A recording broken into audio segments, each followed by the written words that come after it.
Before we begin, please subscribe to the channel, tap the like button, and tell me in the comments where in the world you're listening from. It truly helps the channel grow. Now, get comfortable, settle your breath, and let's drift into the long night of Greek myth. Before the first dawn, before the stars learned to burn, there was nothing. No light, no sound, no air, no shape. Only chaos, not the chaos of noise and violence, but an endless, yawning void. A silence so vast that even time itself had not yet dared to breathe. And then, something stirred. A pulse. A slow awakening deep inside the formless dark. From that pulse came the first being, Gaia, the earth, wide and patient, the eternal mother who needed no father. She unfolded herself like a vast green cloak, soft and fertile, and gave the universe a place to rest. Next came Tartarus, the deep abyss, darker than even chaos itself. The shadow beneath all shadows, a pit that has no bottom. Then came Eros, the spark of love, the binding force that makes opposites long for one another. Without Eros, nothing would cling, nothing would form. He was not yet the playful god with wings. He was raw creation itself, the heartbeat that joins everything. Soon after appeared Erebus, the darkness that lies between worlds, and Nyx, the night, with wings blacker than forgotten dreams. From their secret union were born Ether, the bright upper air the gods would one day breathe, and Hemera, the day, who would forever chase her mother across the sky. Gaia looked around her, at the vast emptiness, the unshaped mist of chaos, and she felt a great loneliness. So she brought forth Uranus, the sky, shimmering and proud, covered in the light of 1,000,000 newborn stars. He was her equal and her lover, and together they made the first marriage. Earth below, sky above, joined in an endless embrace. From that divine union came the Titans, the first generation of cosmic powers, beings older than time, vast as mountains, radiant and terrible, 12 in all, 6 sons and 6 daughters. Oceanus, who encircled the world with endless waters. Hyperion, lord of the sun's flame and heavenly light. Coeus, the titan of intelligence and inquiry. Creus, of constellations and measure. Iapetus, father of mortality and craft. And Cronus, the youngest, sharp-minded and patient, with eyes like the edge of night. Their sisters were no less mighty. Theia, shining one, mother of the sun, the moon, and the dawn. Rhea, rich and nurturing, future mother of gods. Themis, embodiment of divine law and balance. Mnemosyne, keeper of memory, Phoebe, of prophetic light. And Tethys, who nursed the rivers and seas. The Titans roamed the new world freely, shaping mountains, rivers, forests, and the unseen forces that hold creation together. But Gaia's womb did not rest. She bore more children, stranger, more powerful ones. The Cyclopes, one-eyed smiths with the strength of thunder, and the Hecatonchires, the 100-handed ones, each with 50 heads and 100 arms, fierce as earthquakes. But when Uranus saw these monstrous children, he was horrified. He despised their wild forms and feared their power. In his pride, he pushed them deep into Gaia's belly, imprisoning them in the darkness of the earth herself. Gaia groaned in agony, her heart cracking with pain. Her children screamed within her. The world shook under the strain of the sky's cruelty. In her torment, Gaia hatched a plan. From her own body she formed a weapon, a great sickle of flint, sharp as truth. She went to her Titan sons, her mighty children, and said, "Your father has wronged me. He has wronged all of you. Who among you will strike him down and free your brothers from this prison?" The Titans looked at one another in silence. None dared to move. None except the youngest. Cronus stepped forward, his face half in shadow.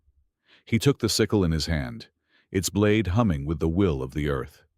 He looked to the heavens and said, "I will do it."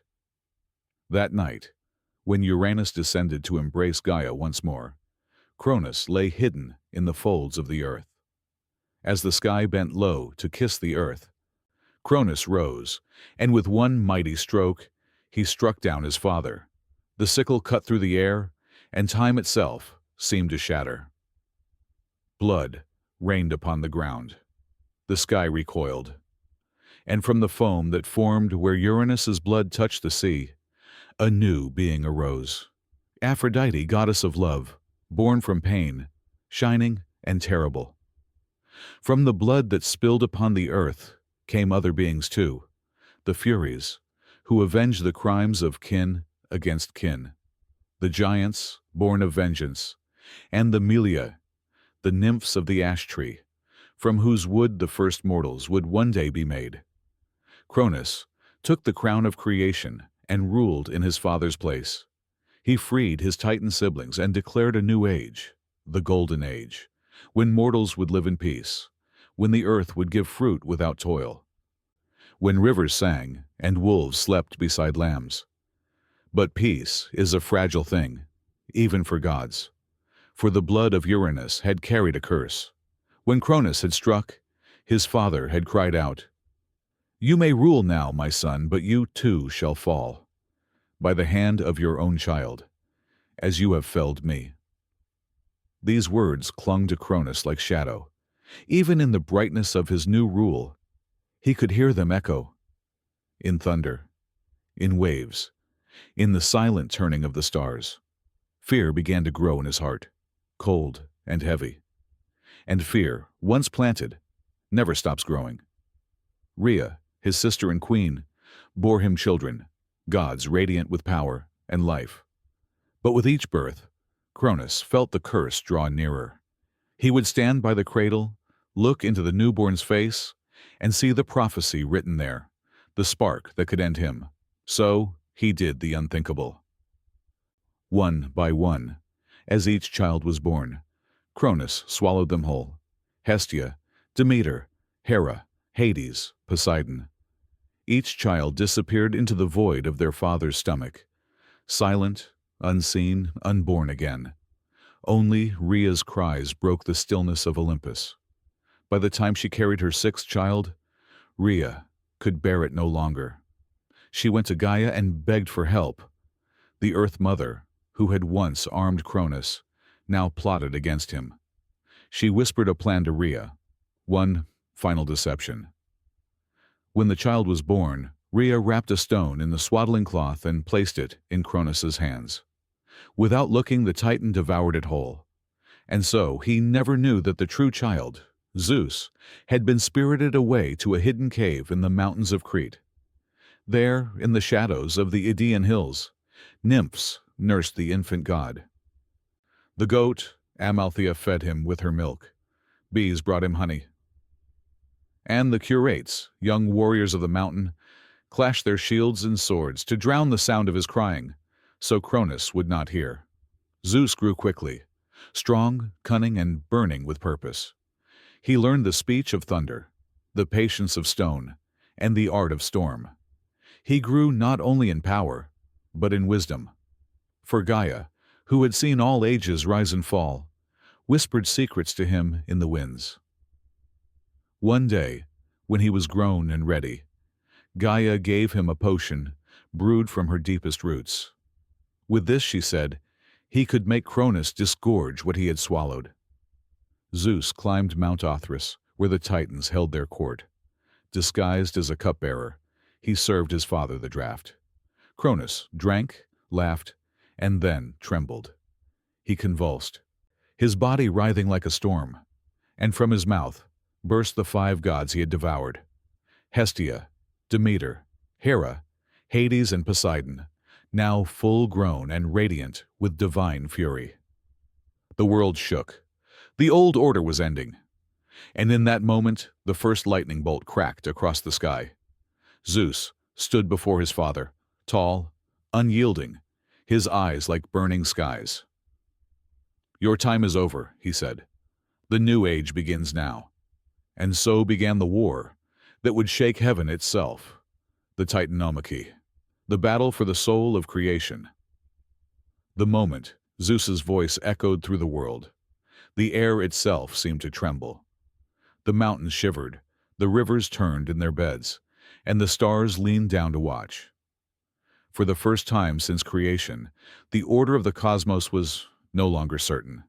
A son had risen against his father, and this time it would not end with one stroke of a sickle, but with 10 years of divine war. Cronus gathered the Titans, his brothers and sisters, from every corner of the world. They came like storms from the sea and winds from the desert, towering beings with eyes of fire and veins of molten stone. On Mount Othrys they built their fortress, black and high, surrounded by clouds of ash and the smell of iron. They would not yield to the younger gods. They had built this world, and they would not surrender it to children. Zeus descended to Mount Olympus, the mountain that pierced the heavens, and there he called his siblings. Poseidon rose from the sea's depth with a trident of roaring waves. Hades came from the underworld, wrapped in a cloak darker than silence. Hera, Demeter, and Hestia joined him, their eyes bright with the memory of their father's stomach, a prison no child should remember. Together, they swore an oath upon the river Styx. Never again shall the old tyrants rule. We are the new dawn, the lightning after the long night. The air answered with thunder. The war of the ages had begun. The first clash. The Titans struck first. Their power was raw, ancient, elemental, the strength of mountains before time, of rivers before names. From Othrys they hurled boulders the size of cities, and the sky became a storm of stone. The earth cracked open, spilling molten fire. Oceans boiled, forests turned to ash. Even the stars dimmed, as if afraid to watch. But the Olympians were swift. Zeus hurled lightning that tore open the clouds. Poseidon drove his trident into the sea, summoning waves that swallowed mountains whole. Hades raised the shadows of the dead to drag Titans into darkness. Each strike reshaped the world. Valleys became seas, and peaks became islands. It was not merely a war. It was creation still unfolding through destruction. For 10 long years, neither side could prevail. The earth groaned beneath their struggle. The heavens bled with thunder. And as the years passed, even gods began to tire. The prophecy of Gaia. Then Gaia spoke, her voice rising from roots and rivers, the whisper of every stone. You will not win this war, child of mine, until you free those you left forgotten. Zeus understood.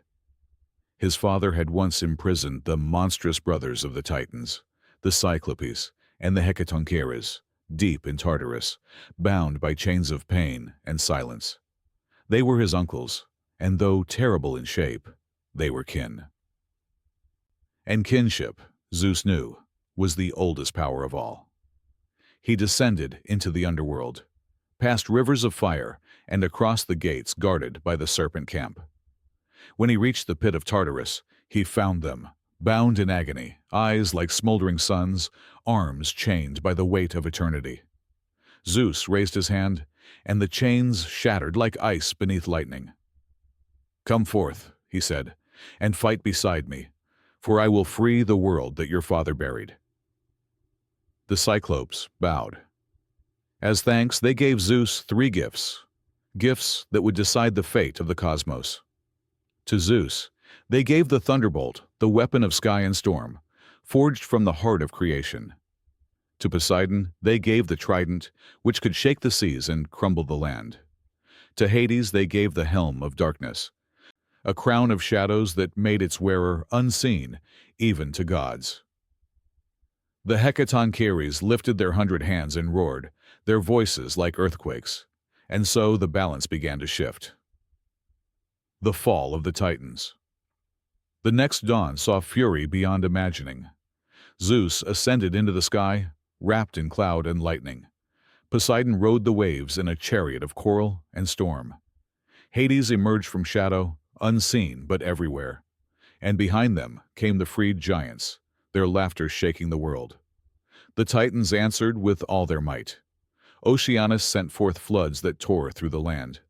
Hyperion cast spears of burning light. Creus called the constellations to war, and for a moment even the stars seemed to tilt. But lightning met sunlight, shadow devoured flame, and storm drowned fire. The war had turned.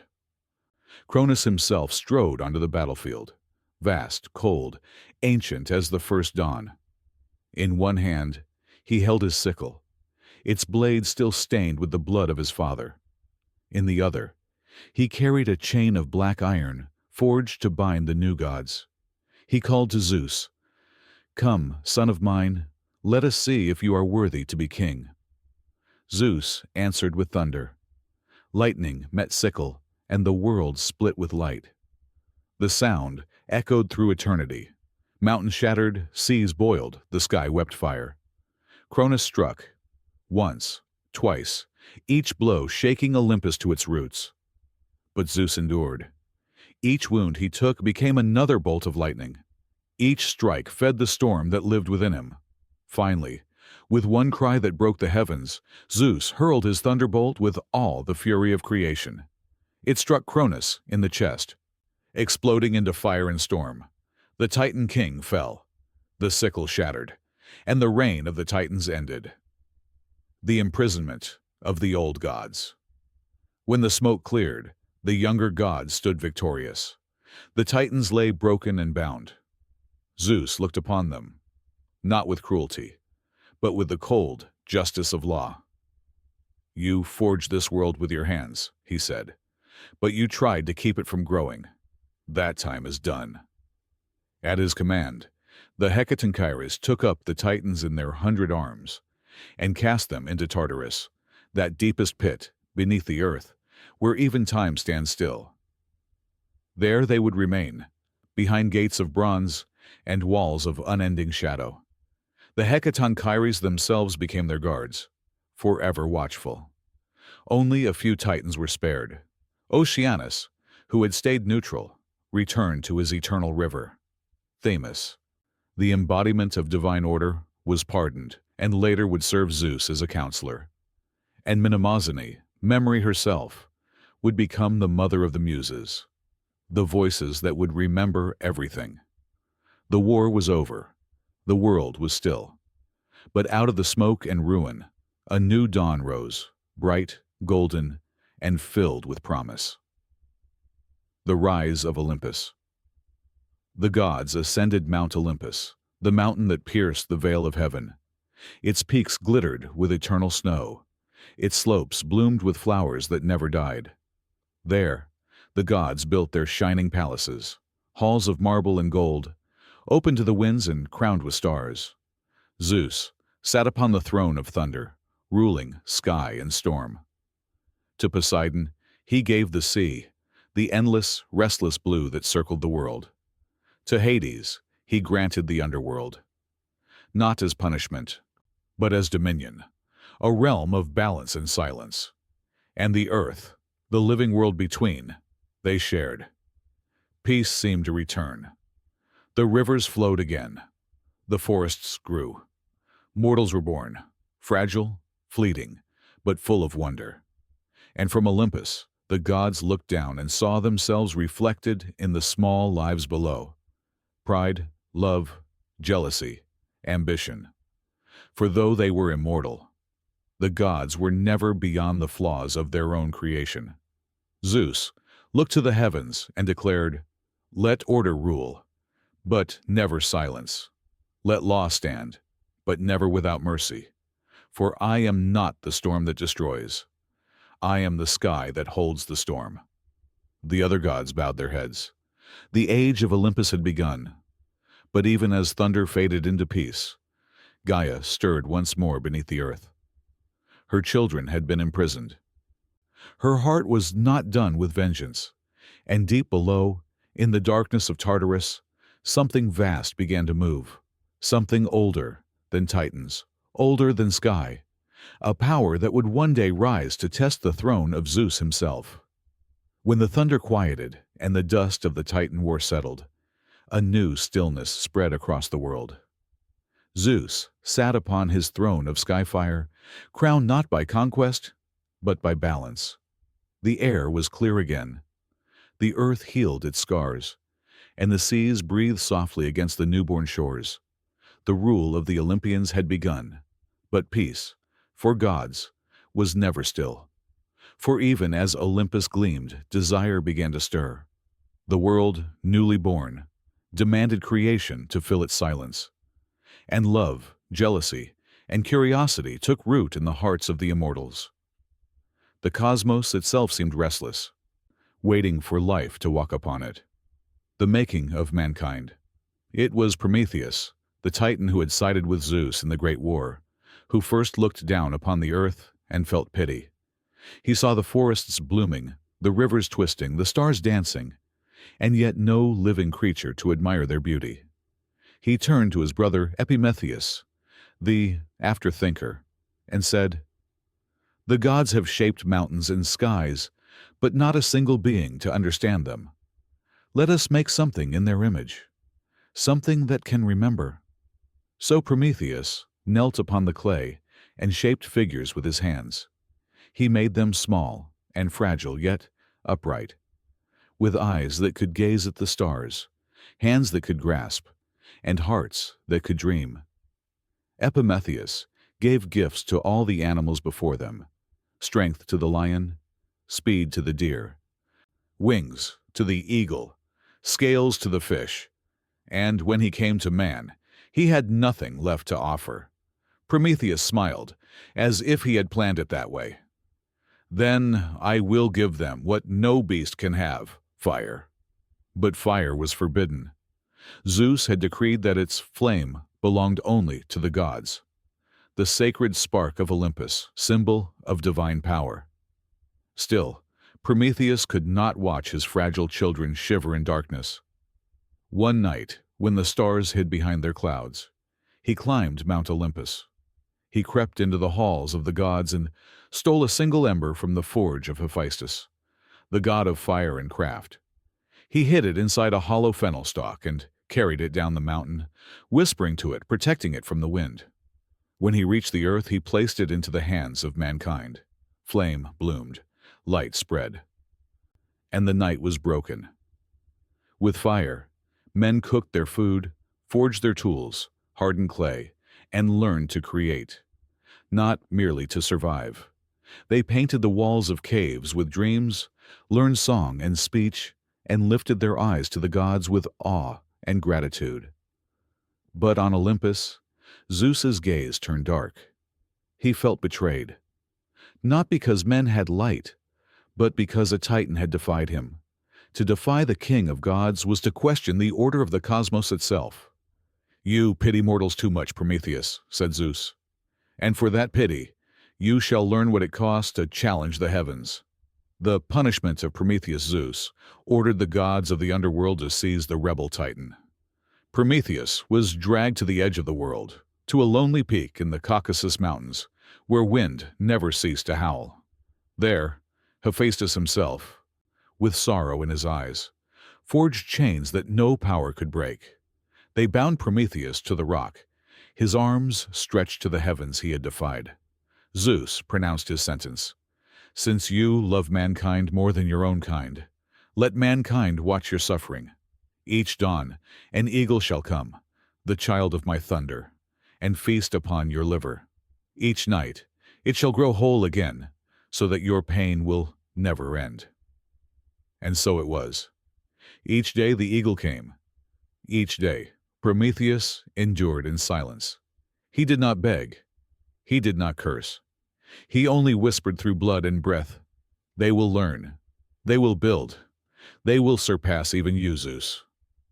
For centuries he hung there, a god of rebellion, a martyr of thought, until another age would bring his deliverance. The gift and the curse.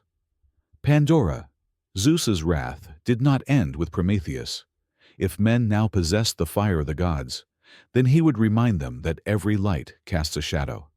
He summoned Hephaestus and commanded him to create something new, a being shaped like a woman, beautiful beyond measure, yet holding within her the seeds of sorrow. The smith god obeyed, sculpting her from white clay finer than marble. Aphrodite gave her beauty and charm. Athena clothed her in wisdom and grace. Hermes placed in her tongue the gift of persuasion and deceit. Zeus looked upon her and named her Pandora, all gifted. Then he gave her a jar, sealed and shimmering, and whispered, "Never open it."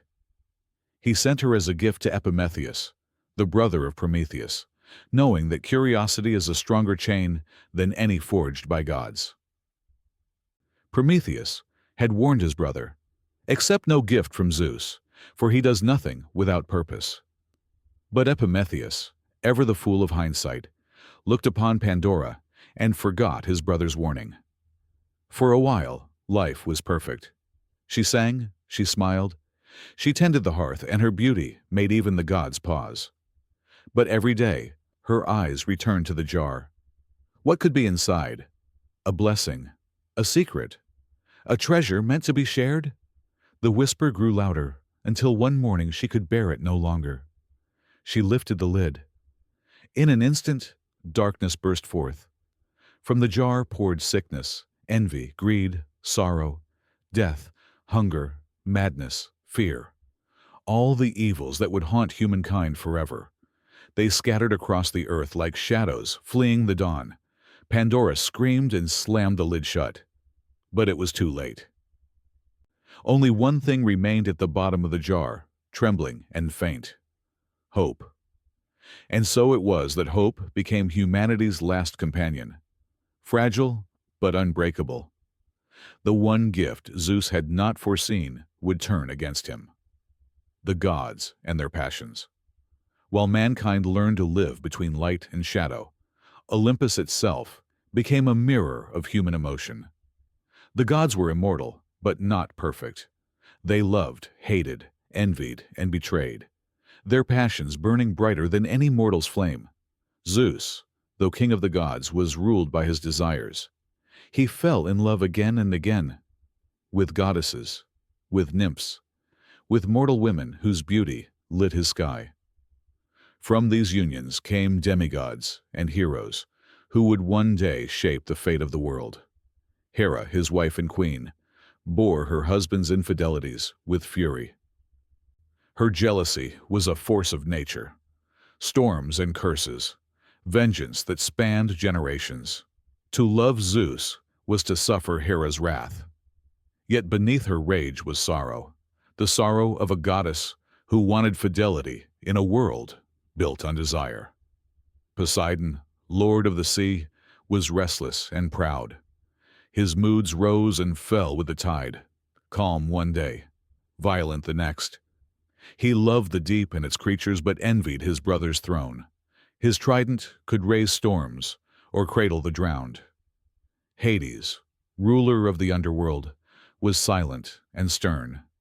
He envied neither sky nor sea, only the light he could never touch. When he looked upon Persephone, daughter of Demeter, he saw in her the spring that would never fade. His love was not gentle. He took her from the world above, and for that act, the earth would mourn each year as winter. Athena was born from Zeus's mind, not from a womb, but from thought itself. She came forth in a flash of lightning, armored and wise, her gray eyes seeing both war and peace. She was the spirit of reason and the architect of cities, forever at odds with Ares, god of raw war and rage. Where he delighted in blood, she sought strategy and justice. And then there was Aphrodite, born of the sea's foam, whose beauty could unmake empires. Even Zeus feared her, for desire spares no god. She laughed as love bloomed and burned, knowing that passion always carries both joy and ruin. Thus the Olympians, though immortal, mirrored the hearts of men. They quarreled, loved, plotted, and dreamed, for even perfection must move, must change, must burn. The ages of mantime flowed differently for mortals, while gods quarreled in their golden halls. Humanity passed through its own transformations, each an echo of divine favor and wrath.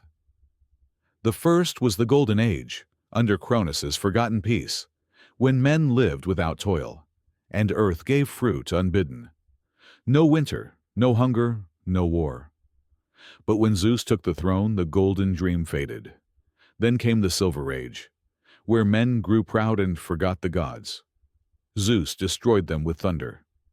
The Bronze Age followed, an age of warriors, their hearts forged as hard as their blades. They built cities, fought endlessly, and vanished into shadow. After them came the Heroic Age, the time of Perseus, Heracles, Jason, Theseus, and the warriors of Troy. Half gods, half men. They burned brightly and briefly, shaping legend. And finally, the Iron Age, the age of now, where toil replaced ease, greed replaced gratitude, and hope was the only divine fire still burning. In Olympus, Zeus watched this slow decline and said to himself, "Perhaps they were better when they had no fire. Perhaps knowledge was the wound that never heals." But Prometheus's whisper still hung in the wind. They will learn. They will build. They will surpass even you. And in that whisper, the gods felt both fear and fascination. For in mankind, they saw their own reflection, creation that could dream of being divine. As centuries passed and mankind multiplied across the earth, the gods watched from their thrones above. They saw that the mortals had fire, wisdom, and art, yet they were also weak, fearful, and small beneath the heavens. The gods loved to test them, to measure their courage, to remind them of the gulf between mortal and divine. And so began the age of heroes, when the boundary between God and man blurred, and monsters, born of chaos, stalked the world once more. It was an age when heroes were born from suffering, forged by prophecy, and haunted by divine blood. Perseus, the slayer of shadows. In the kingdom of Argos, a prophecy hung over the air like a storm. The oracle had spoken to King Acrisius, "Your daughter's son shall one day be your doom." Terrified, Acrisius locked his only daughter, Danae, in a bronze chamber, a prison of lightless walls, so that no man could touch her. But the gods are never bound by walls. One night, as Danae wept in her chamber, Zeus descended in the form of golden rain, falling through the roof like liquid sunlight. From that divine union, a child was born, Perseus, son of light and prophecy. When Acrisius discovered the boy, his fear returned. He dared not kill them, for Zeus's wrath was legend. But he placed Danae and her infant into a wooden chest and cast them into the sea. For days they drifted across the waves, until at last they washed ashore on the island of Seriphus, where a humble fisherman, Dictys, found them and gave them shelter. Years passed. Perseus grew strong, noble, fearless yet gentle, like the ocean that had carried him. But fate does not sleep. The king of that island, Polydectes, lusted after Danae, and when Perseus stood in his way, the king devised a cruel challenge. "If you are truly the son of Zeus," he sneered, "bring me the head of Medusa, whose gaze turns men to stone." It was a death sentence disguised as a quest, yet Perseus accepted. He set forth with nothing but courage, until the gods themselves took pity. Athena, wise and warlike, gave him a polished shield, a mirror that could deflect death. Hermes, swift as thought, lent him his winged sandals and a curved sword of celestial bronze. And from the nymphs of the north, he received a magic helm that rendered him invisible. Guided by Athena's whisper, he reached the lair of the Gorgons, deep within a land where time itself seemed petrified. Medusa lay sleeping among her sisters, serpents hissing softly around her head. Perseus dared not look. Instead, he raised the mirrored shield and watched her reflection. Then, in a single breath, he struck. The sword flashed. Silence fell. The head of Medusa rolled, eyes still glowing with ancient power. From her blood sprang two beings: Pegasus, the winged horse of inspiration, and Chrysaor, the warrior of the golden blade. For even in death, the monstrous gives birth to the marvelous. Perseus placed the head within a sack and fled into the sky, pursued by the screams of the immortal Gorgons. Invisible under his helm, he soared over deserts and seas until he reached the coast of Ethiopia, where destiny awaited. There he saw a maiden chained to a rock. Andromeda, daughter of King Cepheus, offered to a sea monster as sacrifice for her mother's pride. Without hesitation, Perseus descended. He turned the creature to stone with Medusa's head, freed Andromeda, and made her his bride. When he returned to Seriphos, he found Polydectes still tormenting his mother. Without a word, Perseus lifted the head once more, and the tyrant and his court turned to statues, frozen in eternal fear. At last, Perseus sailed home to Argos. But fate is patient. During a festival, as he threw a discus in sport, the wind caught it, and it struck down an old man watching from afar. It was Acrisius, his grandfather, the prophecy fulfilled. Thus ended the tale of Perseus, the slayer of shadows. He rose among the stars, his image immortalized by the gods, a constellation shining forever against the night. Heracles, the burden of blood. But among all demigods, none shone brighter, or suffered more, than Heracles, the greatest of heroes, born of strength and sorrow. He was the son of Zeus and Alcmene, a mortal woman of Thebes. Even as an infant, his destiny drew jealousy, like fire draws moths. Hera, queen of heaven, hated him from birth, not for who he was, but for what he represented, her husband's betrayal immortalized in flesh. When he was still in his cradle, Hera sent 2 serpents to kill him. But the baby laughed and crushed them in his tiny fists. It was the first sign of the strength that would shake the world. As he grew, Heracles became the image of his father, broad as a mountain, fierce yet noble, a protector of men. He married Megara, the daughter of a king, and lived in peace for a time. But peace was never Hera's gift. She struck him with madness, clouding his mind with rage and delusion. In that frenzy, Heracles did the unthinkable. He slew his own wife and children. When the madness lifted, and he saw what he had done, he fell to his knees in horror. He sought atonement, begging the oracle of Delphi for guidance. The oracle, speaking with Apollo's voice, gave him his penance. You shall serve King Eurystheus of Tiryns and complete 12 labors, tasks so impossible that only a god might survive them. The 12 labors. Each labor was meant to destroy him, yet each forged him stronger. He strangled the Nemean lion whose hide no weapon could pierce, and wore its skin as his armor. He slew the Lernaean hydra, whose heads grew back twice as many, learning to burn each wound to keep it dead. He captured the Ceryneian hind, swift as wind, sacred to Artemis. He tamed the Erymanthian boar, whose breath froze mountains. He cleansed the Augean stables, whose filth had gathered for 30 years, by diverting 2 rivers through them in a single day. He drove away the Stymphalian birds, whose bronze feathers rained like arrows. He captured the Cretan bull, father of the Minotaur. He stole the mares of Diomedes, man-eating horses from Thrace. He took the girdle of Hippolyta, queen of the Amazons, through both valor and tragedy. He seized the cattle of Geryon, a 3-bodied giant. He fetched the golden apples of the Hesperides, guarded by a dragon coiled around eternity itself. And finally, he descended into Hades itself and dragged the hound Cerberus into the world of light. Each task was a battle against nature, gods, and his own guilt. Each victory came at a cost, the peace he would never regain.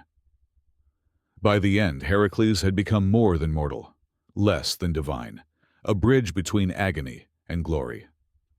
When the labors were done, the gods honored him, yet Hera's hatred never truly died. Through betrayal and poison, Heracles would meet his mortal end. But Zeus, pitying his son, carried his spirit to Olympus, where he was granted immortality and reconciliation with the queen who had hated him. There, among the stars, Heracles became a god of strength and redemption, the eternal symbol that suffering can forge salvation. The age of monsters. But not all born of divine blood were destined for heroism. For every Perseus, there was a Minotaur. For every Heracles, a Hydra reborn. The world of men and gods was still young, and the children of chaos still slithered in its shadows: Chimera, Echidna, Cerberus, the Harpies and Scylla, creatures neither mortal nor divine, each a memory of the world before order. The gods allowed them to exist, perhaps to remind mankind that courage must always have something to face. For without monsters, there can be no heroes, and without suffering, there can be no wisdom. The songs of the heroes spread far and wide, their deeds echoing through firelight and time. They were half gods, half men, fighting to rise above their nature, to earn a place among the constellations. And though their bodies turned to dust, their stories became immortal. For that is what gods envy most: the fleeting brilliance of a mortal life lived fully, burning against the darkness. The world of heroes burned bright, but even the brightest flame consumes itself. As the age of Heracles faded, new names rose from the dust: Achilles, Odysseus, Hector, Paris, Helen. Their stories would not end in triumph, but in fire, for the gods had grown restless, and mankind, now strong, no longer bowed easily. It began, as all tragedies do, with beauty and with pride. The apple of discord. Far above, on the shining slopes of Olympus, a grand feast was held. All the gods were invited, all but one. Her name was Eris, goddess of strife. When she learned she had been excluded, she smiled a cruel smile and fashioned a golden apple, engraved with 3 words: "To the fairest." She cast it into the banquet hall, and the spark of vanity caught flame. Hera, Athena, and Aphrodite each reached for the apple. The 3 most powerful goddesses in heaven, bound now by envy. Zeus, fearing to choose among them, sent them to be judged by a mortal. That mortal was Paris, Prince of Troy, a shepherd in exile, known for his beauty and doomed by it. Each goddess came to him with gifts.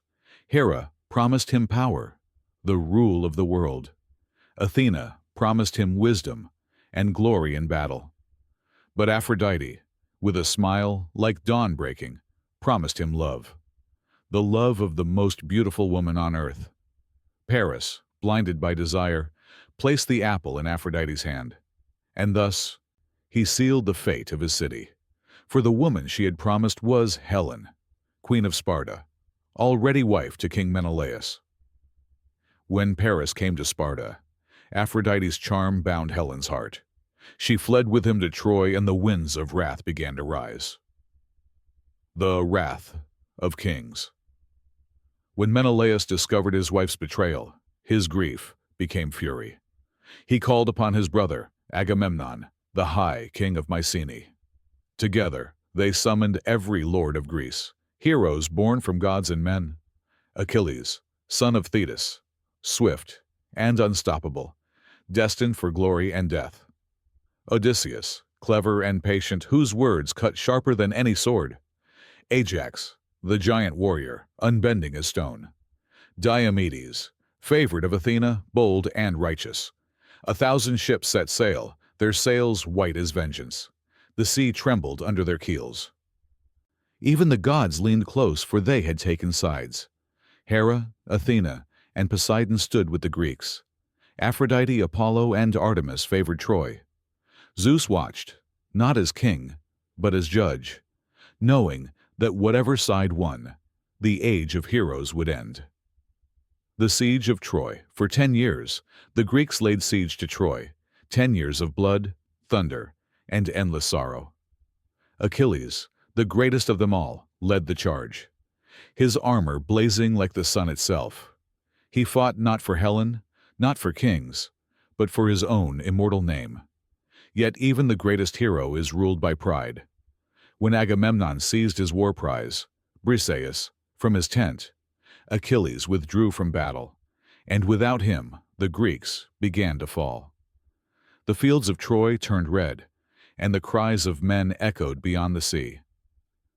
The gods fought as fiercely as mortals, Athena guiding spears, Apollo driving plagues, Ares drenched in blood. And in their midst stood Hector, Prince of Troy, noble, valiant, and doomed.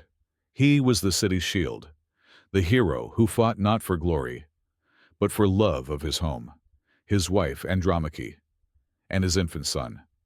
When Achilles' friend Patroclus fell by Hector's spear, the storm inside Achilles broke loose. He returned to battle, blazing with vengeance, his wrath so fierce that even the rivers rose to drown him. He hunted Hector through the walls of Troy, and when he caught him, he killed him without mercy. Then, in madness, he tied Hector's body to his chariot and dragged it across the dust before the gates.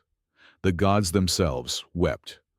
Only when King Priam, Hector's father, came to the Greek camp under cover of night and knelt before Achilles, did the young warrior's fury finally fade. "I have endured what no man has endured," Priam said, "to kiss the hand of the man who killed my son." And Achilles, seeing the father he had lost in that trembling old man, wept, not as a god, but as a man. The death of Achilles. But destiny, once written, cannot be unmade. For the mother of Achilles had warned him, "If you stay, you will die young, but your name will never fade. If you go home, you will live long, but be forgotten."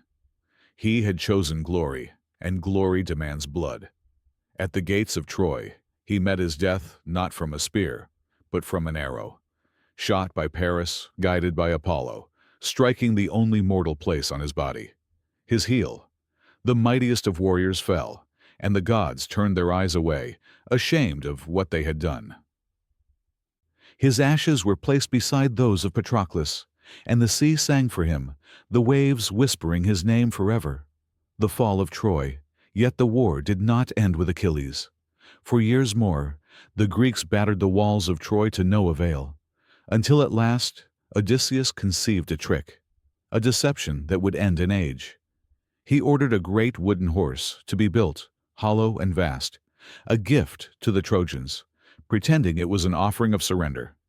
Inside, he hid the bravest warriors. The rest of the Greeks sailed away. Or so it seemed. The Trojans dragged the horse through their gates, rejoicing, laughing, drunk with relief. That night, they feasted. And when all was silent, the belly of the horse opened. The warriors emerged, swords flashing in torchlight. The city awoke to screams and fire. Temples fell. Priam was slain upon his own altar, and Troy, that golden city of poets and princes, was consumed by flame. Helen was found, her beauty unchanged, her eyes full of regret. Menelaus raised his sword, and then lowered it. Even wrath bows before love. He took her home, and the sea, as always, demanded its price. The Odyssey of Odysseus. When the war was done, the Greeks scattered to the winds, cursed by the gods for their arrogance. None suffered more than Odysseus, the man of twists and turns. 10 years he wandered across the sea, haunted by gods and monsters alike. He blinded the Cyclops Polyphemus, resisted the song of the sirens, and defied the witch Circe, who turned men into beasts. He journeyed to the underworld and spoke with ghosts, and at last, shipwrecked and broken, returned home to Ithaca, where his faithful wife Penelope had waited through 20 years of silence. His story marked the end of the heroic age, a final echo of glory before the dawn of ordinary men. The twilight of the gods. The war had changed even Olympus. The gods, once proud and radiant, now looked upon the earth with weariness. Their golden age was dimming. For in every battle, in every mortal death, they had seen a reflection of their own mortality, not of body but of purpose. The temples still rose. The prayers still came. But something had shifted in the hearts of men. They no longer feared as they once did. They questioned. They dreamed of reason instead of thunder. Zeus watched the smoke of Troy rise to the heavens and said, "We have taught them too well." And in the whispering wind came Prometheus's ancient prophecy. They will learn. They will build. They will surpass even you. The gods fell silent, for the age of heroes was over, and the age of man had begun. When the smoke of Troy drifted across the sea, the gods looked down upon a world they no longer recognized. The mortals had fire in their hands, cities in their valleys, and the arrogance of gods in their hearts. They built temples, not out of devotion, but out of pride, and prayers began to sound less like worship and more like demands. Zeus, the thunderer, watched from Olympus, troubled. The mortals were growing restless, bold, unafraid. They defied the laws of heaven, shaping their own destinies. And for gods who had once ruled through fear, nothing was more dangerous than a world that no longer trembled. The flood of Deucalion. It began with whispers, stories of cities that mocked the heavens, of kings who called themselves divine, of feasts where men drank from cups of gold and laughed at the sky. Zeus sent his messengers, thunder, lightning, omen, but the mortals no longer listened, and so the king of the gods resolved to cleanse the earth. Only one man and one woman were found worthy of mercy, Deucalion, son of Prometheus, and his wife Pyrrha, daughter of Epimetheus. They lived simply, honoring the old ways, offering quiet prayers to the gods forgotten by their kin. When the time came, the sky turned black, the winds roared. Zeus loosed the storm that would drown the world. For 9 days and nights, the earth was devoured by water. Mountains vanished beneath the waves. Temples shattered like driftwood. The cries of humankind were swallowed by thunder. Even the gods fell silent, for they, too, feared the destruction they had unleashed. Only Deucalion and Pyrrha survived, clinging to a small wooden chest that drifted across the endless sea. A mirror of the ark that would one day appear in another age, under another name. At last, their vessel came to rest upon Mount Parnassus, the peak that pierces heaven. When the rain ceased, they looked down upon a world reborn in silence. They wept, not for themselves, but for the emptiness. Then they went to the temple of Themis, goddess of justice, and prayed, "Tell us, Divine One, how shall we bring life again to the earth?" The oracle answered in riddle, "Throw the bones of your mother over your shoulders." At first they despaired, for how could they defile their mother's bones?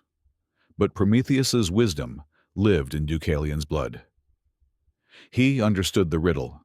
The mother was Gaia. The earth and her bones were stones. They took the stones of the ground and cast them behind them. From those stones sprang new men and women, rough and hardy, born of stone like their ancestors' hearts. And so humanity began again, humbler, but not forever obedient.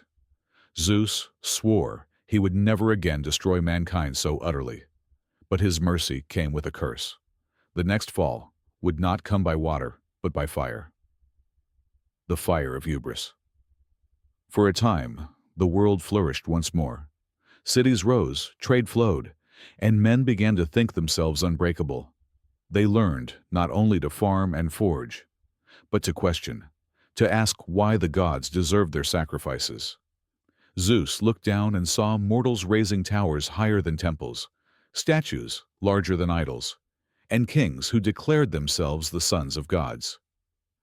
In one such city, Lycaon's kingdom of Arcadia, a man dared to test the gods themselves. He invited Zeus to a feast, pretending reverence, but in secret, he served him the flesh of a human prisoner, to see if the king of the heavens could be deceived. Zeus tasted and knew. With a wordless fury, he struck Lycaon down and turned him into a wolf, his laughter twisted into a snarl. Thus came the first werewolf, and the reminder that not all beasts are born of earth. Some are born of sin. The gods called it justice. Mortals called it tyranny. And once again, the rift between heaven and earth began to grow. Prometheus's revenge. Far to the east, upon the lonely peak, where Prometheus still hung in chains, the winds whispered of mankind's survival. For generations he had endured, his body torn by the eagle each day, his soul kept alive by defiance. But now he smiled, a broken, bloody smile, for he had been right. Mankind lived, and they remembered him. Zeus, sensing this defiance, grew restless. The new world would not bow. He sent Hermes to Prometheus with an offer. "Submit, and I will free you." Prometheus laughed. "You cannot chain an idea," he said, "and that is what I am." But fate moves in strange patterns. For one day, a new hero, Heracles, son of Zeus himself, climbed that mountain during his travels. Seeing the Titan's torment, he pitied him. With a single arrow, he slew the eagle, and with his hands, he broke the chains that bound him. Zeus watched in silence. The son had undone what the father decreed, but the thunderer said nothing, for deep inside, he knew the age of divine fear was ending. The gods would have to rule by reverence, not terror, and reverence fades faster than any storm. The rise of new faiths. In the centuries that followed, mankind grew clever. They built cities that reached toward Olympus, Athens, Sparta, Corinth, Delphi, each with its own god, its own patron, its own pride. Athena taught men the art of wisdom and war. Apollo, the god of light, guided poets and physicians. Artemis guarded the forests. Dionysus ruled the vine and the madness of ecstasy. But as their temples multiplied, so did their rivalries. The gods who once ruled the earth began to depend upon belief itself. The fewer prayers they received, the dimmer their power became. In the mortal world, philosophers began to ask dangerous questions.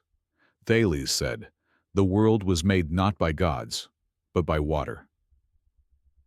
Anaximander spoke of nature as a self-born order. Heraclitus called change the only divine truth. And Socrates, boldest of all, told his students that the gods were but mirrors of the human soul. Such ideas were seeds.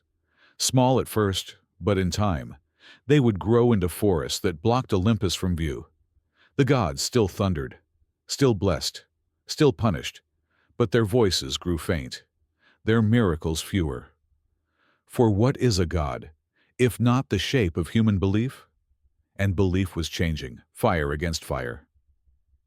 Yet Zeus would not surrender quietly. He sent signs, lightning storms over cities that forgot him, plagues that reminded men of their mortality. But each disaster made them question, not bow. Each punishment bred rebellion. Temples burned. Priests were mocked. The altars of sacrifice grew cold. And in their place rose new gods, strange names from the east, and whispers of a one God, unseen, untouchable, beyond Olympus. The Olympians watched this with fear. For the first time, they felt the edge of mortality, not of the body, but of memory. Aphrodite's temples stood empty, for mortals now spoke of virtue, not desire. Ares's shrines fell quiet, for men no longer saw glory in endless war. Even Zeus's name was invoked, less in awe, more in irony. And still, he waited, for he knew that the storm of faith could not be silenced with thunder. It had to burn itself out. The last fire in the end, it was not a god, but a flame that foretold Olympus's fall. At Delphi, the sacred temple of Apollo. The oracles once spoke with the voice of the divine. Kings and philosophers came to kneel before them. But one day, the priestess sat upon her tripod, inhaled the holy vapors, and said nothing. The god was gone.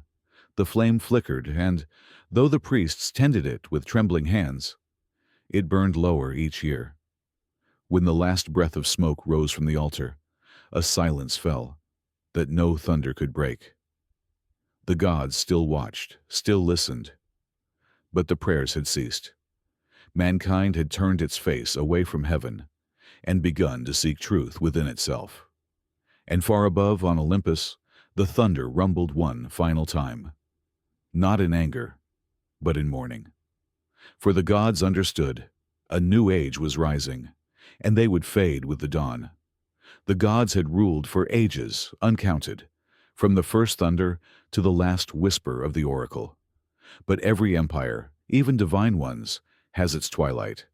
And though the thrones of Olympus still gleamed with gold, a shadow was rising. From beneath the mountains, from the depths of the earth, from within the hearts of men. The shadow had many names: pride, doubt, change. But in the beginning, it had one: revenge. The birth of the giants. Far below the world of light, in the black pit of Tartarus, the earth herself began to tremble. Gaia, the great mother, who had given birth to titans and gods alike, still carried fury in her heart. Her children, the titans, lay, chained in torment. Their cries reached her through stone and shadow, and Gaia, wounded and wrathful, vowed to avenge them. From her hatred and the blood of Uranus that once soaked her soil, she birthed a new race, the giants, vast as mountains, crowned with serpents instead of hair, their eyes burning with the fire of rebellion. They rose from the depths of the earth, their roars shaking continents. Each step cracked the ground.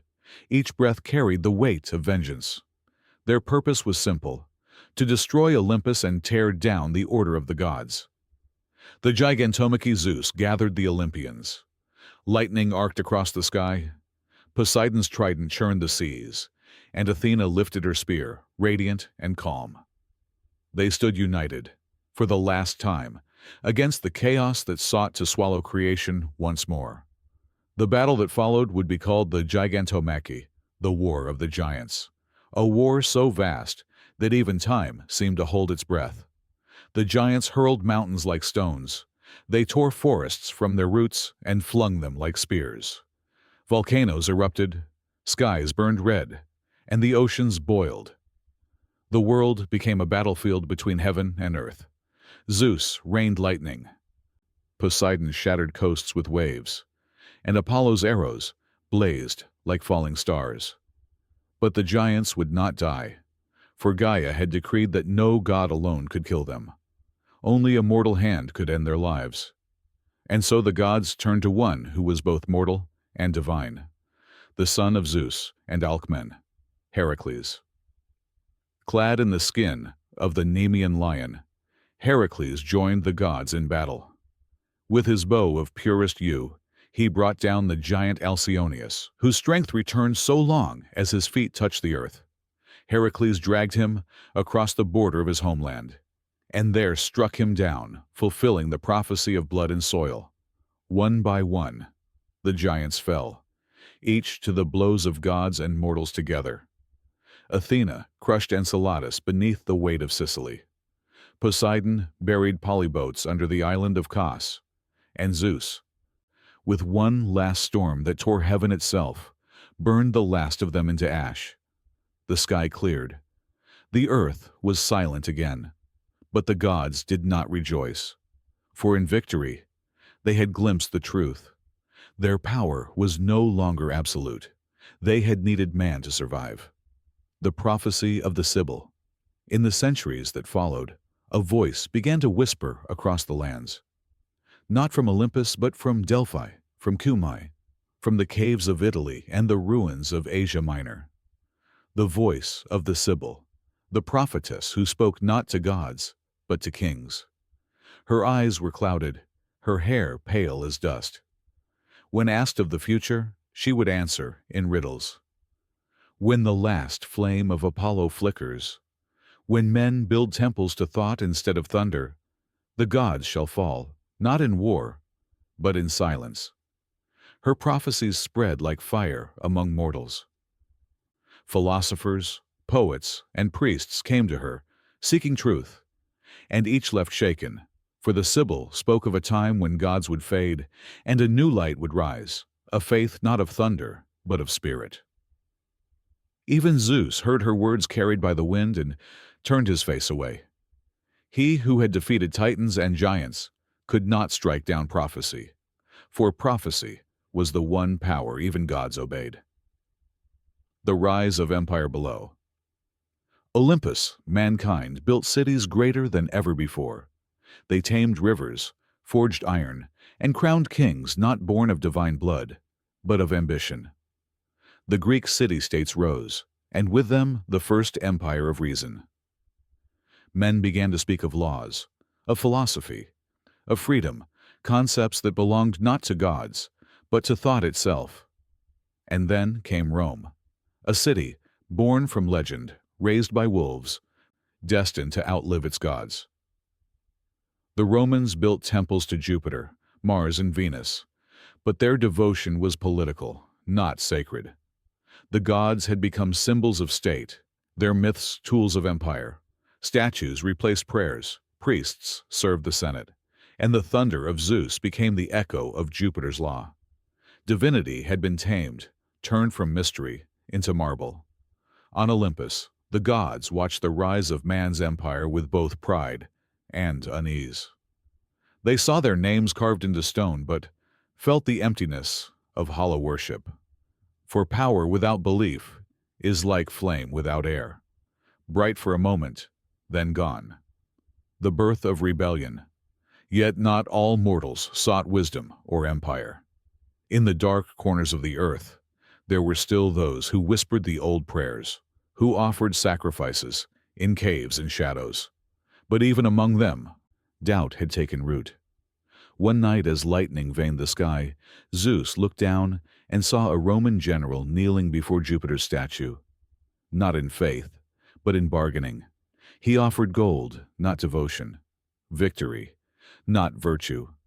And Zeus felt something he had not felt since his youth, despair. "They no longer believe," he said to Hera. "They use us as they once used fire, for warmth, for fear, but never for love." Hera's gaze was cold. "Perhaps they learned it from you." And in that silence, thunder turned to sorrow. The dream of Gaia. But deep beneath Olympus, Gaia still stirred. Her rage was quiet now, but her dream lived on. A dream of a world without gods or kings. In her sleep, she whispered to humankind, "You are your own masters. You need no thunder to guide you." The seed of that whisper grew into philosophy, then into rebellion, then into faiths that did not speak of many gods, but of one, unseen, eternal, beyond the mountain and the storm. The Olympians felt it, the shift in the air, the fading of prayers. Temples still stood, but their fires burned low. The gods began to withdraw, each returning to their own domain, Athena to wisdom's halls, Apollo to the setting sun, Poseidon to the deep, and Zeus to his clouded throne, silent and watching the world that no longer needed him. The last council of Olympus. They gathered one final time, a council not of triumph, but of remembrance. The halls of Olympus gleamed, yet their light felt cold. Zeus spoke first.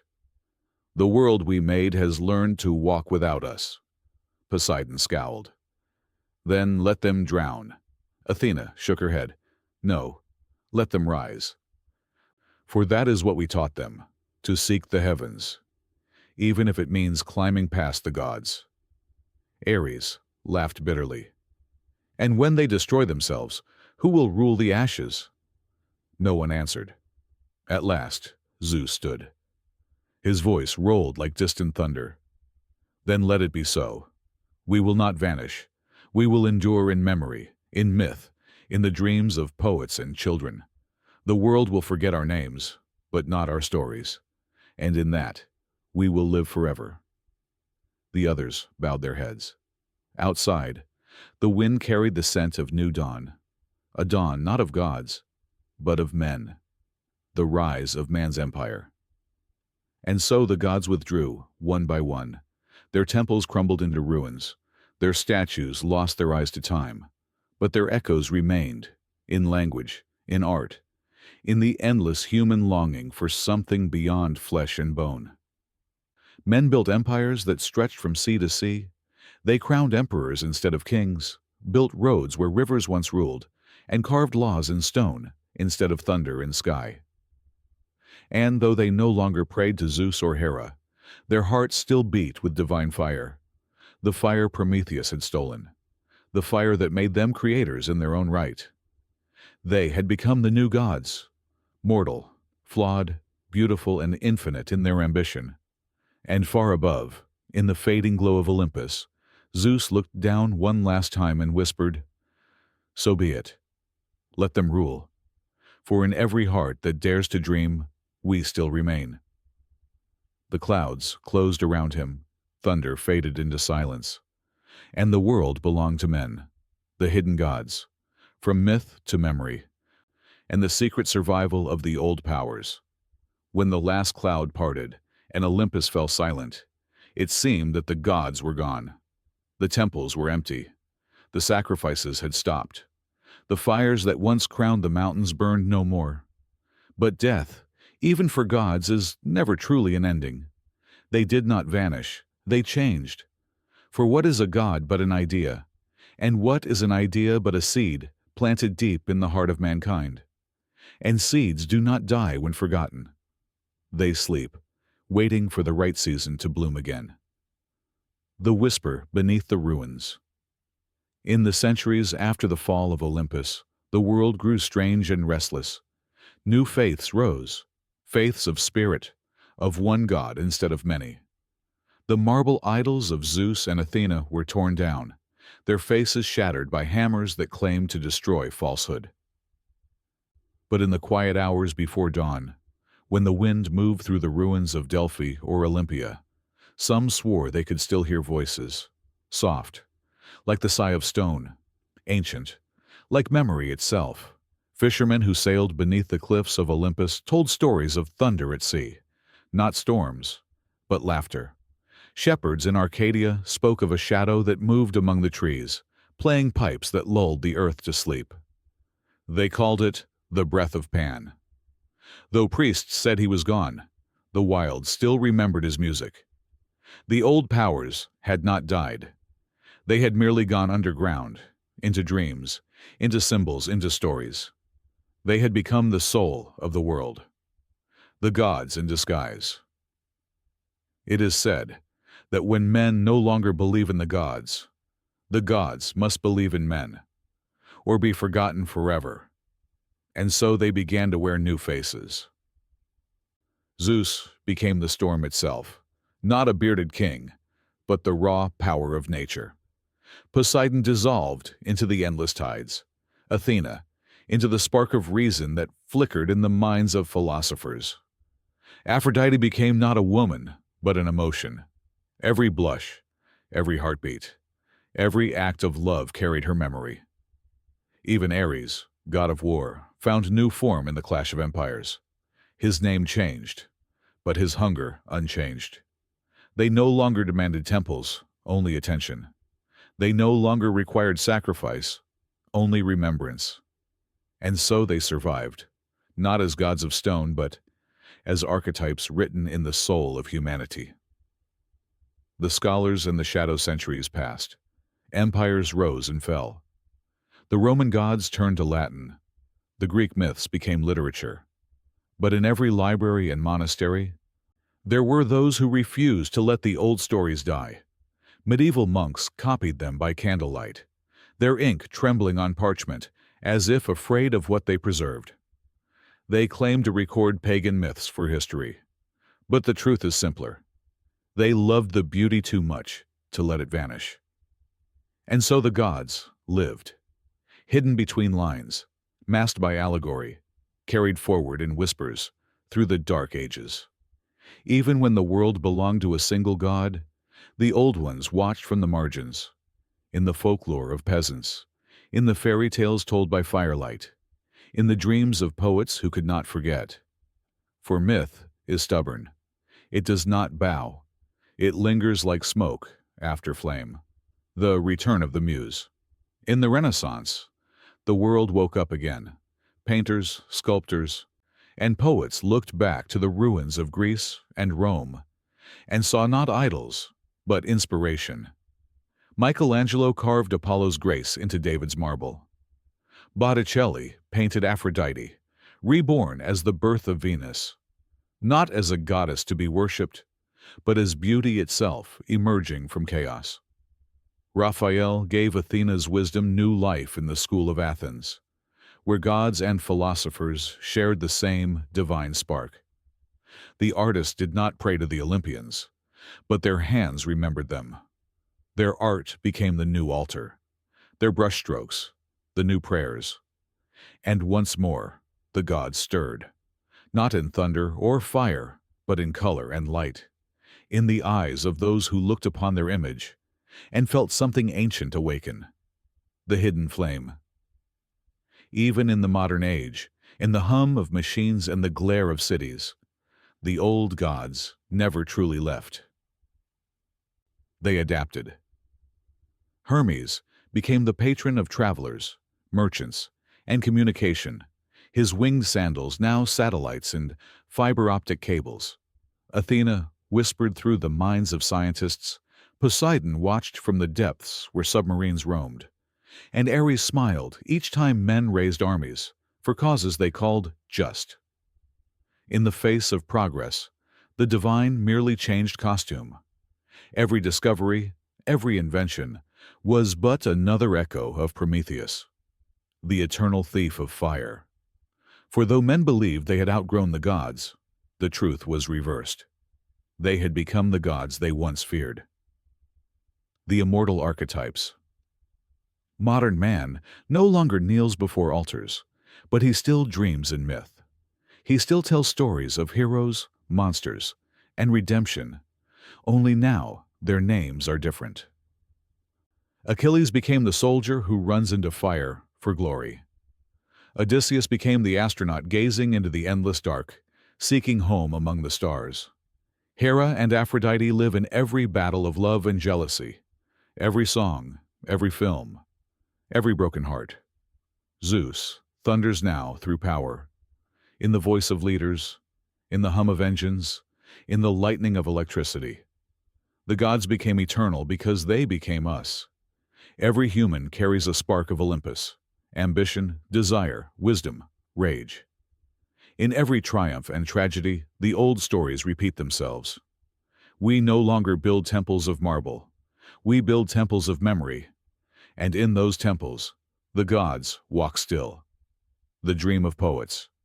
The poets knew this truth long before the philosophers did. They heard the old voices in their dreams. Homer, Ovid, Dante, Shakespeare, Goethe. Each one, in his own way, kept Olympus alive. Homer gave the gods their laughter. Ovid gave them sorrow. Dante turned them into symbols of sin and beauty.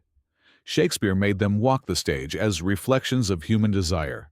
And Goethe, with his Faust, reminded the world that every bargain with power is a conversation with Zeus in disguise. Poets are the true priests of eternity, for they remember what others forget. They speak the language of the divine long after the altars have turned to dust. The hidden Olympus. Even now, some say Olympus still stands, not on any map, but in another layer of reality, beyond sight, beyond science, beyond reason. A place sustained not by worship, but by imagination. There, the gods sit in silence, watching the world they once ruled. They speak rarely, only when the wind through the mountains sounds like laughter, only when lightning splits the night and no storm follows. They are no longer kings and queens. They are ideas, immortal because they are woven into the pattern of human thought. As long as someone dreams of power, of love, of justice, of beauty, Zeus, Aphrodite, and Athena will never truly die. The eternal return. Every few centuries, the world grows weary of its own logic. Empires crumble, faiths fracture, and man searches again for meaning. And each time, the old gods rise from the dust, not as rulers, but as reminders. They whisper in the ears of dreamers and rebels, "Do not forget. You were born from us. You are capable of the divine." And somewhere in the night, a child looks up at the stars and feels awe, pure, unshaped, ancient. That feeling is the heartbeat of Olympus, the pulse of eternity beneath the noise of the world. The gods are not dead. They are hidden, in art, in science, in story, in love. They are the invisible architects of the human spirit, forever reborn in each generation that dares to wonder. The world that once shimmered with miracles was dimming. The voices of gods had faded to echoes, and the light that poured from Olympus grew thin as the dawn of a new age rose. It was not an age of thunder or prophecy, but of silence, a silence that would reshape the world. The age of shadows had begun. The silence after the storm. For centuries, humanity had walked beside gods. They had spoken to oracles, felt Poseidon's wrath in the sea, seen Athena's wisdom in battle. But now, the air was empty. The world no longer responded to prayers. The people called it a punishment. Philosophers called it progress. But the poets, they called it heartbreak. In the ruined temples of Greece and Rome, ivy crawled over marble once touched by immortality. The statues of Zeus, Apollo, and Aphrodite stared blindly into the new sun, their eyes filled with dust instead of divinity. The old gods had not died, they had withdrawn. Their voices had grown faint, their symbols misinterpreted, their temples claimed by new faiths that spoke of one God, not many. And humanity, trembling in its own freedom, turned its eyes away from Olympus and toward heaven. The birth of a new fire. It began in whispers, a rumor of a god who walked as a man, who healed the sick not with thunder, but with touch. A god who spoke not from a mountain, but from the heart. The world, weary of pride and conflict, listened. And from the east, from lands once ruled by forgotten empires, a new fire spread, a faith that spoke of light in darkness, of humility before love, of one divine voice that ruled not through fear, but through forgiveness. To the priests of Zeus and Jupiter, it was blasphemy. To the philosophers, a paradox. But to the poor, the broken, the hopeless, it was salvation. The temples of marble crumbled, and in their place rose churches of stone. The names of gods were silenced by hymns. The altars of sacrifice were replaced by crosses. And in a single lifetime, the thunder of Olympus became a whisper in the wind. The war against the old gods. But the old faiths did not vanish peacefully. They fought, not with armies, but with memory. In hidden valleys and remote islands, men and women still worshipped Pan, still poured wine to Dionysus, still whispered prayers to Aphrodite beneath the moon. The priests of the new god called them heretics, and fire was their answer. Libraries burned, scrolls turned to ash, statues were broken, temples desecrated. Yet even as the marble shattered, the stories endured, for they had already taken root in the human soul. The gods of Greece became demons to be exorcised, spirits of temptation and deceit. But no one noticed how closely they resembled the angels and saints that took their place. Zeus became the Father above. Hermes, the messenger, became Gabriel. Hades turned to the shadow beneath heaven, the place men now called hell. The names changed, but the shapes remained. Old wine, new vessels. The gods had not been slain. They had been baptized. The hidden flame of magic. For in every age, there are those who refuse to forget. They called themselves mystics, alchemists, seers, keepers of the ancient fire. They saw truth not as heresy, but as memory. In the scrolls of Alexandria, in the grimoires of Byzantium, the whispers of Hermes Trismegistus survived, a fusion of God and man, wisdom and myth. He became the secret teacher of the new age, his words shaping what would one day be called magic. The priests condemned it, kings outlawed it. But still, in candlelit chambers, scholars and dreamers read of stars, of symbols, of the divine spark within. They believed what Prometheus had once said: "The fire is not only of the gods, it burns in man." And so, though the old temples lay in ruin, the divine endured, in science, in art, in the restless hunger for knowledge. Each discovery, each rebellion, was a prayer to a god no longer named. The fall of magic. But power breeds fear. The new faith, built on unity, could not tolerate the wildness of the old. The priests of order hunted the keepers of mystery. They called them witches, sorcerers, pagans. They burned them in squares and drowned them in rivers, believing they destroyed evil. But in truth, they destroyed memory. The last of the oracles perished in silence. The last of the sibyls went mad. The last of the druids whispered their secrets to the trees and were gone. And with them, the world lost its conversation with the unseen. Magic retreated to myth. The sacred became superstition. The divine feminine, the voice of Gaia, of Artemis, of Demeter, was silenced beneath patriarchal law. The world grew rational, but with reason came emptiness. The gods had not been defeated by faith. They had been forgotten by fear. The chain of faith. The new religions built cathedrals to heaven, but their light cast deep shadows. The soul, once free to dance among many gods, was now chained to one.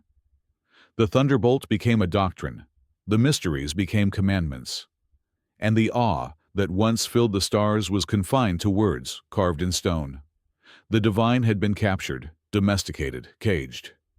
But still, in the silent corners of the world, the wind carried the old names. In the rustle of the forest, Pan still laughed. In the waves that struck the shore, Poseidon still spoke. And in every act of love, Aphrodite still smiled. No creed, no empire, no book could erase them completely. For as long as men dream, the old gods live, not as idols, but as instincts, not as rulers, but as reflections, the echo of rebirth. And then, slowly, as centuries passed, the very faith that had buried the old gods began to change. Its saints became mythic, its angels beautiful, its rituals ancient. The same patterns returned, the same hunger for connection, with something greater than flesh. People began to see what the poets had always known, that myth and faith are not enemies, but mirrors. That the gods of old had never left. They had only changed language. For what is prayer but a spell? What is a miracle but a story that refuses to die? The sacred fire burns the same. Only the altar changes shape. The hidden heart of the divine. By the time the Middle Ages turned to the dawn of science, the gods had become stories for children. But those stories carried wisdom the world still needed. Every myth, every symbol, was a code left behind by the ancients, a reminder of balance, light and shadow, creation and destruction, freedom and faith. And though the priests had silenced Olympus, they could not silence the human heart, for within it, the gods had built their final temple. Each act of kindness became Demeter's harvest. Each act of courage, Athena's strength. Each spark of love, Aphrodite's kiss, and every storm, Zeus's warning that the divine still watches. Not from the clouds, but from within us. The world had forgotten the names, but not the truths, not the pulse of eternity beneath the skin of time. The age of shadows ends, and so the age of shadows drew to a close. Not with war, but with awakening. Humanity, once afraid of its own divinity, began to rediscover it. Artists painted angels that looked suspiciously like Apollo. Scholars studied stars once ruled by Hermes. Scientists sought the secrets Prometheus had promised. The gods smiled from their hidden thrones. For though the world had moved on, they had won a quieter victory. They had become eternal through memory. And as the last flame of the Dark Ages flickered, a whisper crossed the world once more. Familiar, ancient, tender. We are still here. The world had grown quiet. The temples of stone were ruins, the marble faces of gods softened by rain and time. The thunder had faded, the lightning turned to memory. And yet, beneath the stillness, something ancient continued to breathe. It was faint, but real.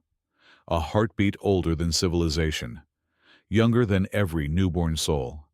It was not the gods watching us anymore. It was us remembering them. The circle of creation. Every age begins the same way, with wonder. Children look to the sky and ask, who made it? Adults tell stories, and the stories become gods. But what men once called the divine was never far away. It was the reflection in the river, the warmth of the sun, the terror of the storm, the invisible pattern that gives shape to existence. When the Greeks looked upon the stars, they saw their own hearts written there. Every god was a mirror: Zeus, their hunger for power; Aphrodite, their longing for love; Athena, their pursuit of wisdom. They named their own souls and called them immortal. And they were right. For in truth, the gods were never separate from us. They were the language of what we could not yet explain, the symbols of everything vast, beautiful, and terrible within the human spirit. The god. Within modern man may laugh at Zeus and Athena, but he still feels their fire. Every act of ambition, every pursuit of knowledge, every war fought, every poem written. These are the echoes of Olympus within us. Prometheus's fire still burns in every spark of invention. Hermes still guides every traveler, every messenger, every word. Artemis walks beside every soul who loves the wilderness. Aphrodite lives in every kiss, in every quiet act of tenderness that defies despair. The divine did not leave us. It became us. We are the continuation of that cosmic story, the living myth, the children of symbols that learn to dream. The endless fire of Prometheus. There is a legend that Prometheus's flame still burns, not in the heavens, but in the mind of man. Every idea, every invention, every rebellion is a spark stolen from that sacred fire. When we build, we are Hephaestus at his forge. When we dream, we are Apollo beneath the sun. When we love beyond reason, we are Aphrodite herself, reborn in flesh and heartbeat. And when we destroy, when pride blinds us, when we think ourselves gods, then we become Zeus in his arrogance, and must learn, again, that lightning without mercy only burns the hand that wields it. The myth was never a lie. It was a lesson, an ancient mirror showing us what we might become. The divine feminine returns. For centuries, the voice of the goddess was silenced, but she did not die. She waited, in the whisper of leaves, in the stillness of moonlight, in the hearts of those who felt the balance had been broken. Now her voice rises again, Demeter in the cry for life upon a dying earth. Athena, in the call for wisdom over war. Aphrodite, in the revolution of love against fear.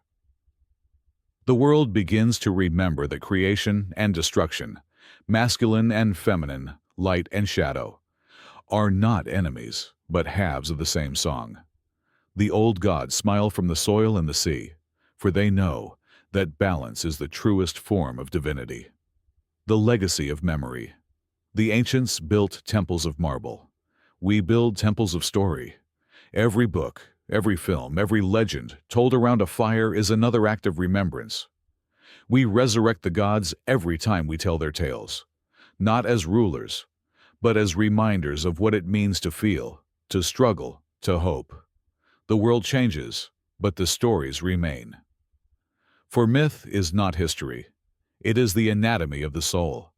And though we no longer kneel before statues, we still bow to love, to art, to knowledge, to the mystery that no science can explain. That mystery is the divine, and it has never left us. The balance of light and shadow. The gods were never perfect, and neither are we. They were jealous, angry, passionate, foolish, because they were reflections of us. To deny them completely is to deny part of ourselves. To forget myth is to forget what it means to be human. But to remember, to see both the light of Apollo and the shadow of Hades within our own hearts, is to achieve what the ancients sought for millennia: understanding. The divine is not above us. It is the eternal balance within us. The return of wonder. Science explained the stars, but it could not explain why they still make us dream. Faith replaced Olympus, but it could not silence the longing for mystery. We have mapped the world, but not the soul. And somewhere in that vast unknown, in the silence between thoughts, in the beauty that needs no reason, the gods wait, not as rulers, but as voices of awe. Every artist who feels inspiration, every scientist who gazes in wonder, every child who looks up and asks, why? These are the new oracles. They speak the same ancient language, curiosity, and the universe listens. The eternal return. The philosophers once said that history moves in circles, that everything returns, that every end is a beginning. So it is with the gods. They were born in the dawn of the world, forgotten in its noon, and will rise again in its twilight. Not as beings of thunder, but as truths made flesh: courage, wisdom, love, and creation. Each time humanity reaches too high, the gods fall. Each time we forget wonder, they return in new form. They are the pulse that keeps the world alive, the memory that endures when all else fades. And in the final silence, when even the stars grow cold, the fire of Prometheus will still glow. A single spark of defiance, a whisper that says, "We were divine once, and we can be divine again." The heart of the story, perhaps that was always the secret, that the gods never ruled over us. They were us, trying to understand ourselves. When we love, when we create, when we forgive, we return to Olympus, not as worshippers, but as its heirs. The myths end where humanity begins, and humanity, in its endless hunger to know, will always find its way back to the sacred. So look within. Every time you dream, a god awakens. Every time you speak truth, lightning strikes. Every time you choose compassion over power, you rebuild Olympus, not above the clouds, but in the human heart.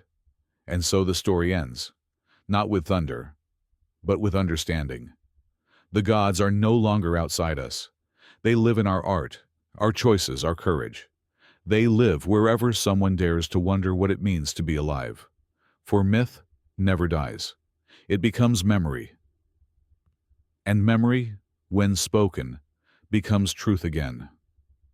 The gods are not gone. They have simply come home.